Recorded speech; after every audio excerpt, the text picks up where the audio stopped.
La majorité des gens, lorsqu'ils décident de se remettre en forme, faire plus de sport ou même perdre du poids, me disent toujours la même chose. J'ai besoin de plus de volonté. J'ai pas assez de volonté. Je vais te montrer dans cette vidéo que ça n'a rien à voir avec la volonté, mais c'est plus comment ton cerveau perçoit les activités et ce que tu peux faire dès aujourd'hui déjà pour commencer à changer ça. Souvent, les gens me disent « je dois être plus motivé ». Et ce qu'ils font malheureusement, c'est qu'ils regardent différentes choses sur Internet pour les motiver. Ce qui va se passer en règle générale, c'est qu'ils vont avoir un petit pic de motivation et ça va rechuter immédiatement. Encore une fois, le cerveau, lui, il fonctionne pas comme ça. Le cerveau, il fonctionne par système de récompense. Il essaye de s'éloigner d'une douleur, par exemple une douleur émotionnelle également, une déception, ou d'un effort qui n'est pas nécessaire.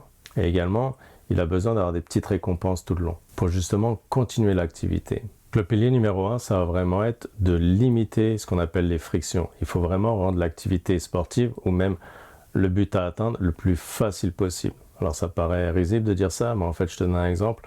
Souvent les gens ils me disent c'est quoi le meilleur gym?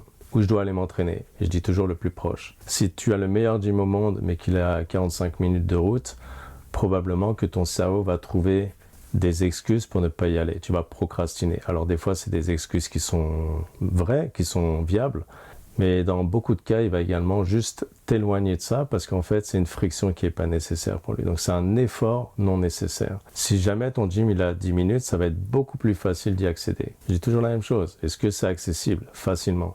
J'ai des clients, par exemple, ce qu'ils font, c'est que c'est sur leur route lorsqu'ils vont travailler leur gym, donc aller ou retour.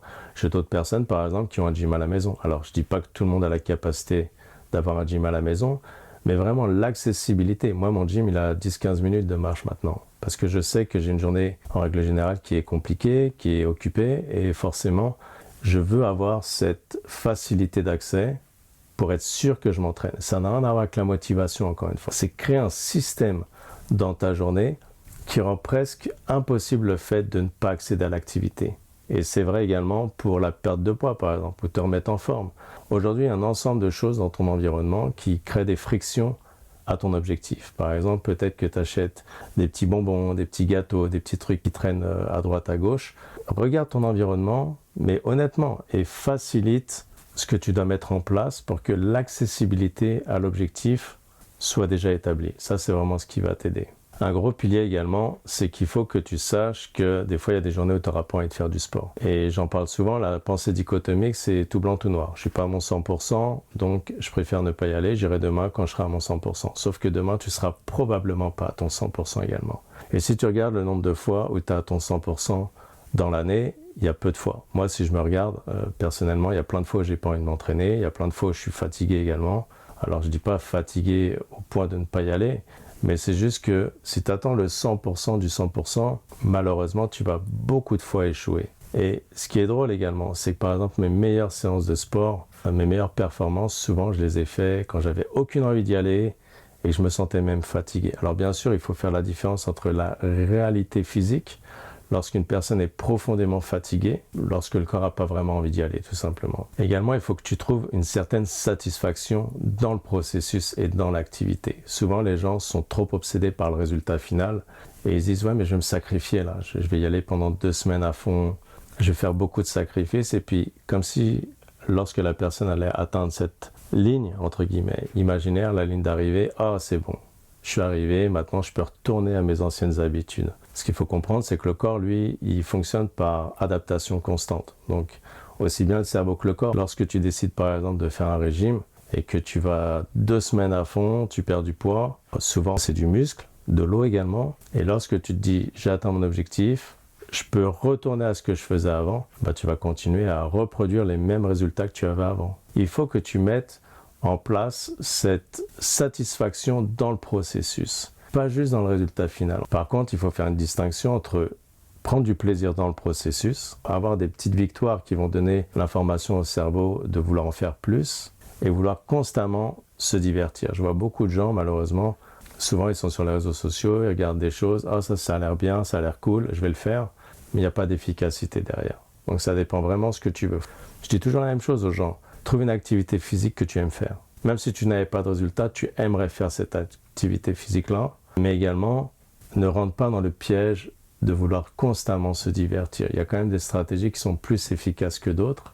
Et si tu cherches constamment ce qui est marrant ou ce qui a l'air cool, malheureusement, je doute que tu atteignes tes résultats. Et un énorme pilier vraiment, c'est combien de temps et combien d'efforts tu es prêt à mettre dans une stratégie, même si tu n'avais pas de résultats. C'est vraiment ce qui va te permettre de tenir sur la durée. La majorité des gens échouent, pas parce qu'ils échouent, parce qu'en fait, ils surestiment leur capacité. C'est ce qu'on appelle le biais d'optimisme. On a tendance à surestimer les résultats qu'on va obtenir et à sous-estimer les efforts qui sont nécessaires pour atteindre un objectif. Donc, combien de temps tu es prêt à consacrer, combien d'énergie tu es prêt à mettre pour atteindre un résultat, même si tu n'as pas de résultat visible. C'est vraiment ce qui va faire toute la différence. Et également, lorsque je coach des gens, je leur dis pendant 100 jours, tu ne te juges pas.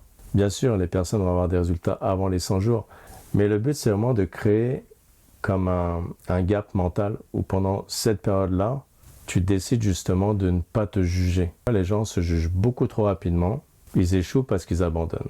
Et c'est ça le vrai échec. Également, ils pensent avoir des résultats qui devraient être plus rapides et ils ont tendance à abandonner beaucoup trop rapidement. Même si ce qu'ils font est la bonne chose à faire. Malheureusement, les réseaux sociaux ont créé cette fausse normalité où les gens pensent que s'ils ne sont pas à ce niveau-là, ils ont échoué. Et surtout, garde à l'esprit, prends ça comme un jeu.